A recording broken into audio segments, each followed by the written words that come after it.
Hello everyone, I am Yogendra Dhyani from computer techno. तो आज का जो पीसी बिल्ड लेकर आया उसकी एग्जैक्ट पोस्टिंग जाने वाली है 34,100 रुपये। अंडर 35K का ये जो है पीसी बिल्ड रहने वाला है। अब जिनके लिए ये पीसी बिल्ड हुआ है वो एज अ फोटोग्राफर, उनको वीडियो एडिटिंग का वर्क था, फोटोग्राफी करनी थी, कुछ ग्राफिक डिजाइनिंग करनी थी। गेमिंग का उनका इतना वर्क नहीं है, लेकिन हाँ इसमें गेमिंग भी आप कर सकते हो अगर आप एग्जैक्ट इन कंपोनेंट के साथ अगर पीसी लेते हैं। 35,000 के अंदर सबसे बेस्ट कॉम्बिनेशन के साथ ये जो है पीसी बिल्ड रहने वाला है। तो चलिए बात करते हैं जिनका ये पीसी बिल्ड है। उनका नाम है मिस्टर अमित, जो कि रहने वाले हैं जबलपुर मध्य प्रदेश के।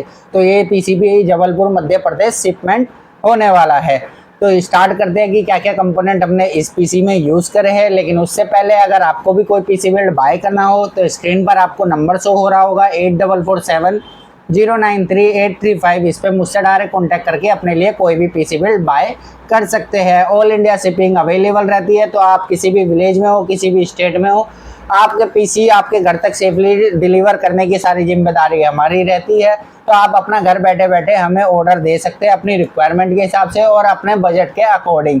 तो और साथ ही हमारी वेबसाइट पर विजिट कर सकते हैं www.computertechno.in। डिस्क्रिप्शन में आपको लिंक मिल जाएगा। तो हमारी वेबसाइट पर डायरेक्ट विजिट करके भी अपने लिए प्री बिल्ड पीसी बाय कर सकते हैं। तरह तरह के प्री बिल्ड पीसी आपको हमारी वेबसाइट पर देखने को मिल जाएंगे। तो वहां से आप डायरेक्ट विजिट करके अपने लिए कोई भी पीसी बिल्ड बाय कर सकते हैं। तो चलिए स्टार्ट करते हैं।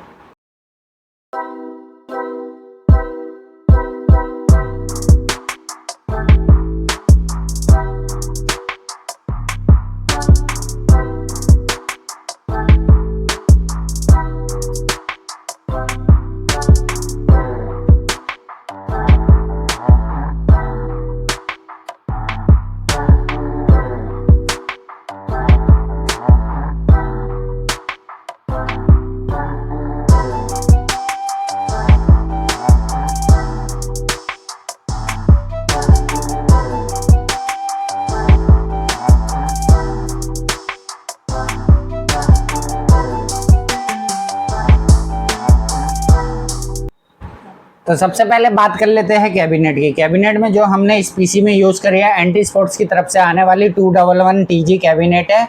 ये कैबिनेट जो है हमारे क्लाइंट की खुद की चॉइस थी। उन्होंने ऑनलाइन जो है रिसर्च करके जो है ये कैबिनेट पसंद कर रखी थी। तो उनको इन्हीं कैबिनेट के साथ जो है अपना पीसी बिल्ड करवाना था। हालांकि आप अगर सेम बजट में कोई सेम पीसी बिल्ड लेते हैं या दूसरा पीसी बिल्ड लेते हैं तो आपको इसी प्राइस पॉइंट में जो है 4 फैन RGB वाली कैबिनेट मिल जाएगी। जैसे कि एंटी स्पोर्ट्स की 220 एयर, जेब्रोनिक्स की इन्वेडर या सर्कल गेमिंग की तरफ से आने वाली X1 RGB आपको कैबिनेट देखने को मिल जाती है। उनमें 3 RGB फैन आपको फ्रंट में देखने को मिल जाता है, 1 RGB फैन आपको बैक में देखने को मिल जाता है।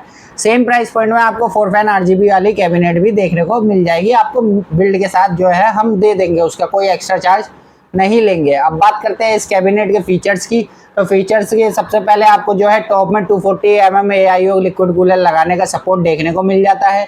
फ्रंट में एक ARGB फैन देखने को मिल जाता है और बैक में भी ARGB फैन आपको देखने को मिल जाता है। फ्रंट में ही आपको 2 LED ARGB स्ट्रिप देखने को मिल जाती है। टॉप में आपको एक पावर बटन, एक LED RGB colour changing button और साथ में एक USB 3.0 का पोर्ट और USB 2.0 का पोर्ट, हेडफोन जैक और माइक का जैक आपको ऊपर टॉप में देखने को मिल जाता है। अब बात करते हैं हमारे अगले कंपोनेंट की, जो कि है प्रोसेसर। अब देखो 35,000 का बजट था। 35,000 में आप जो है प्रोसेसर जो हमने इनको दिया है वो दिया है AMD की तरफ से आने वाला Ryzen 5 5600G प्रोसेसर, जिसकी फीचर्स की बात कर ली जाए तो बेस क्लॉक स्पीड है इसकी 3.9 GHz और बूस्ट करके फ्रीक्वेंसी आती है 4.4 GHz। 6 कोर 12 थ्रेड के साथ जो है ये आपको प्रोसेसर देखने को मिल जाता है। अब देखो जिसका बजट 35,000 के अंदर है या 30,000 का बजट है वो इस प्रोसेसर के साथ भी अपना पीसी बिल्ड करवा सकता है। ये प्रोसेसर आपको विदाउट एनी ग्राफिक कार्ड भी एक अच्छी खासी गेमिंग करवा देता है और साथ में जो है एडोब प्रीमियर जैसे सॉफ्टवेयर पे आपकी 1080p हाई रेजोल्यूशन की वीडियो जो है आपकी इजीली एडिटिंग करवा देता है। तो सबसे अगर आप में से कोई स्टार्टअप करना चाह रहा है, वीडियोग्राफी या फोटो एडिटिंग वगैरह करना चाह रहा है या यूट्यूब पे अपना चैनल खोलना चाह रहा है, तो स्टार्टिंग लेवल में आप इस पीसी के साथ जो है अपना स्टार्टअप कर सकते हैं। आपको विदाउट एनी ग्राफिक कार्ड या अच्छे खासे फीचर जो है प्रोवाइड करा देता है। परफॉर्मेंस अच्छी खासी आपको देखने को मिल जाती है। अब इसके बाद बात करते हैं हम अपने मदरबोर्ड की। तो मदरबोर्ड में हमने यूज़ करा है गीगाबाइट की तरफ से आने वाला B450DH3H V2 motherboard. 4 RAM slot का सपोर्ट आपको देखने को मिल जाता है। साथ में 2 PCI के स्लॉट, एक M.2 का स्लॉट, और आपको बैक में आपको इसमें USB 3.1 जेन के 6 USB पोर्ट देखने को मिल जाएंगे। और बात कर ली जाए अपग्रेडेशन की, तो इन फ्यूचर इसी में आप जो है Ryzen 5 5600X processor, Ryzen 7 5700G processor जो है इस मदरबोर्ड में इजीली लगा सकते हैं। 5000 रेडी मदरबोर्ड रहता है तो आपको इसमें बायोस अपडेट करने की जरूरत नहीं पड़ती, रेडी रहता है। या आप Ryzen 5000 सीरीज के जो है कोई भी प्रोसेसर आप इसमें इजीली इंस्टॉल कर सकते हैं। अब बात करते हैं अगले कंपोनेंट की, रैम में। तो रैम में हमने यूज़ करी है 88 GB की dual sticks, total 16 GB RAM use करी है। XPG की तरफ से आने वाली XPG D30 3200 मेगाहर्ट्ज़ फ्रिक्वेंसी की सिंगल रैम स्टिक रहती है। तो टोटल हमने जो है इसमें 16 GB रैम यूज़ करी है।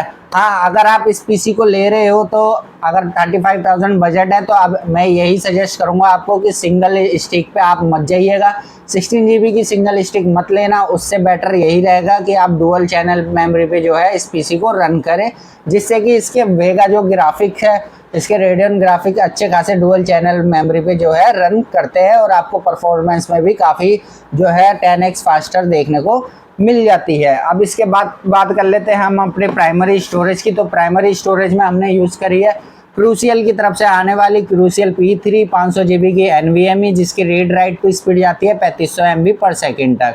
अब इसके बाद नेक्स्ट प्राइमरी स्टोरेज के बाद हमने एक सेकेंडरी स्टोरेज में अलग से एक WD की तरफ से आने वाली WD Blue 1 TB की हार्ड ड्राइव भी इस पीसी में जो है यूज़ करी है। अब लास्ट कंपोनेंट की तरफ चलते हैं कि पावर सप्लाई। अब देखो पावर सप्लाई में यहाँ पे थोड़ा कंप्रोमाइज़ करना पड़ा। वैसे आपको सजेस्ट करूंगा जब आप इतने का पीसी बिल्ड करवा ही रहे हैं तो कम से कम पावर सप्लाई इतनी लीजिए कि इन फ्यूचर आप कुछ भी ग्राफिक कार्ड वगैरह लगाए तो आपको पावर सप्लाई चेंज करने की ज़रूरत ना पड़े। लेकिन क्लाइंट का बजट इतना था नहीं, ज़्यादा से ज़्यादा 450 वाट से अगर 650 वाट में कन्वर्ट होते हैं आप पावर सप्लाई में तो 1500 से 2000 देखने को आपको गैप मिलेगा। तो 1500-2000 लगा के आप एक ही बेर में जो है 650 वाट की पावर सप्लाई लगा के इस पीसी के साथ ले सकते हैं। अब जो हमने इस पीसी में यूज़ करी है वो करिए गीगाबाइट की तरफ से आने वाली P450B 450 वाट की पावर सप्लाई रहती है। क्लाइंट का जो है बजट नहीं था तो इसलिए हमने लगा के नहीं दी, लेकिन आपको मैं यही सजेस्ट करूँगा जब आप पीसी ले रहे हैं तो इन फ्यूचर अपग्रेड करने का ऑप्शन देख के ही लीजिए कि क्या आपको उस पीसी में इन फ्यूचर कुछ भी अपग्रेड करोगे तो आपके सारे कंपोनेंट जो है कंपैटिबल है या आपको आगे चल के उनमें से कुछ कंपोनेंट जो है चेंज करने की ज़रूरत पड़ेगी या नया लेने की ज़रूरत पड़ेगी। तो ये चीज़ आप हमेशा ध्यान रखें कि पीसी ले रहे हैं तो उनके कंपोनेंट ऐसे लीजिए कि आगे चल के जो है आप कुछ भी अपग्रेड करें तो आपको कोई सामान उसमें से हटा के नया सामान लगाने की ज़रूरत ना पड़े। तो यही था आज का पीसी बिल्ड। तो मिलते हैं फिर एक और नए पीसी बिल्ड के साथ, तब तक के लिए बी सेफ।